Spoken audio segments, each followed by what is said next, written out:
Hello friends, പുതിയൊരു വീഡിയോയിലേക്ക് എല്ലാ കൂട്ടുകാർക്കും സ്വാഗതം. അങ്ങനെ നമ്മുടെ വൈദ്യയാണെങ്കിൽ ആകെ ടെൻഷനിലാണ്. ആങ്ങളമാർ വന്നിട്ട് ബാലേന്ദ്രനെ ഒരു പാഠം പഠിപ്പിക്കും, അലീനനെ ഇവിടുന്ന് ഇറക്കി വിടും എന്നൊക്കെ പറഞ്ഞിട്ട് ഒന്നും നടക്കുന്നില്ലല്ലോ. ആ ടെൻഷനിൽ ഇങ്ങനെ നിൽക്കുന്ന സമയത്ത് അവർ വന്നിട്ട് സമാധാനിപ്പിക്കുകയാണ് കേട്ടോ. എന്തൊക്കെ വന്നാലും ഈ പ്രശ്നത്തിന് ഒരു പരിഹാരം കണ്ടിട്ട് തന്നെ ഞങ്ങൾ തിരിച്ചു പോകുന്നുള്ളൂ എന്ന് പറയും. അതുകൊണ്ടൊന്നും വൈജയന്തി തൃപ്തിപ്പെടുന്നില്ലേ.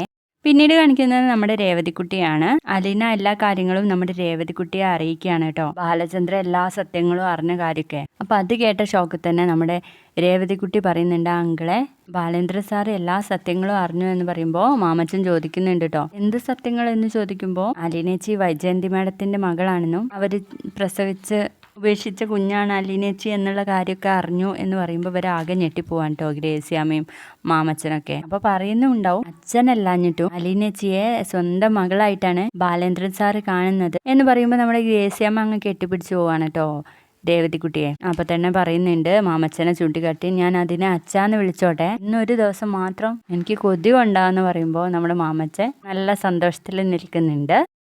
പിന്നീട് കാണിക്കുന്നത് നമ്മുടെ കടപ്പാട്ടൂരിലേക്ക് മനു വരുന്നുണ്ട്. മനുവിന്റെ അടുത്ത് എല്ലാ സത്യങ്ങളും പറയാൻ കേട്ടോ ബാലേന്ദ്രൻ. അതൊക്കെ കേട്ട് കഴിയുമ്പോൾ ആകെപ്പാടെ കരച്ചിലാണ് കേട്ടോ മനുവിന്. അങ്ങനെ മനു അലീനയെ കാണാൻ പോകുന്നതും ആയിട്ടുള്ള വിശേഷങ്ങളൊക്കെ ആയിരുന്നു ഇന്ന് പ്രമോയിൽ കാണിച്ചത്. വീഡിയോ ഇഷ്ടപ്പെടുകയാണെങ്കിൽ ഒന്ന് ലൈക്ക് ചെയ്തും സബ്സ്ക്രൈബ് ചെയ്തും ഒന്ന് സപ്പോർട്ട് ചെയ്യണേ. ബൈ.